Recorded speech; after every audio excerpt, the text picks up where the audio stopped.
Okay, so this is going over the grading of the first free response question on the review. And I have 5 minutes before it cuts me off, so I'm going to make sure I get through it.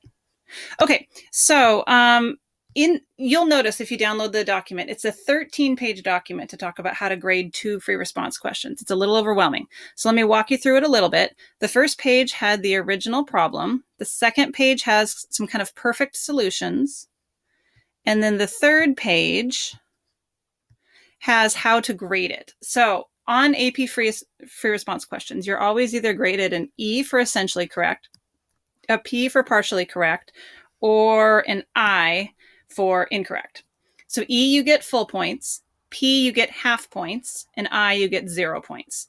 So there is a lot of important work to be done distinguishing between essentially correct and partially correct, because little things ding you from an E down to a P and you lose half of your points.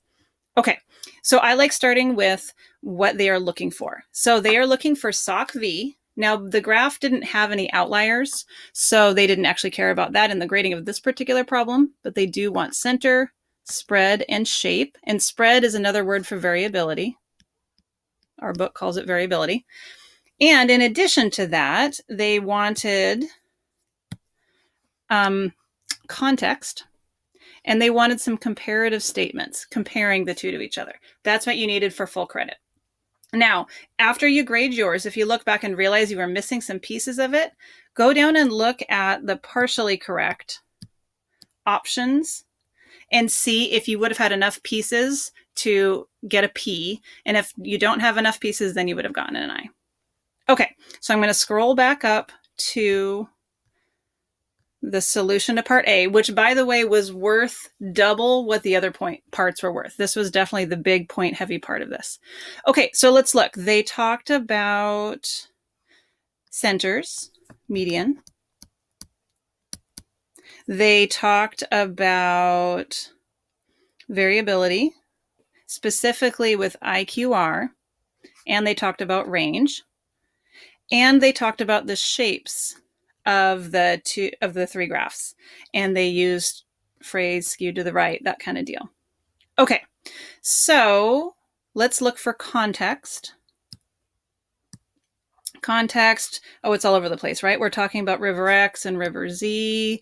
We see concentration of Aldrin, that kind of thing. So this is what graders would do. They would look at the paragraph you wrote and make sure that there are words in there around context. Then separately, they would look to see, are you comparing them? Is there comparative language? So I see higher, I see largest, I see least. Those are all comparative words. So that's something the grader is looking for. And then lastly, I see some nice softening of words to be more accurate in your descriptions. They said things like slightly skewed rather than just skewed. They said things like, I don't know, tends to be. Those are all kind of softening things.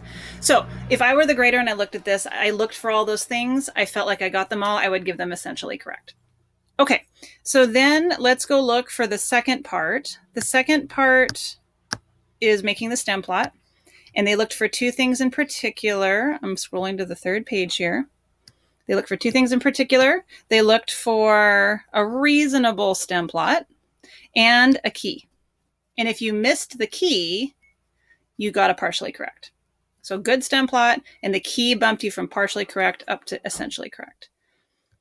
So the graph is on the first page. By the way, I'm assuming that you have this document open as you're looking at this, and you're not only using the video, because there's no way you can see everything on the video. Okay, so there's your stem plot, and they have their key. Okay, lastly, for part C, the thing you noticed that you wouldn't have noticed before was the gap. The gap's right in here, right? So they wanted you to say that there was a gap, and they wanted you to say where the gap was, not just there's a gap. Saying there's a gap is at least partially correct. Saying where it is bumps you up to essentially correct. So it gives you where, and it talks about the gap, and that would give you full credit.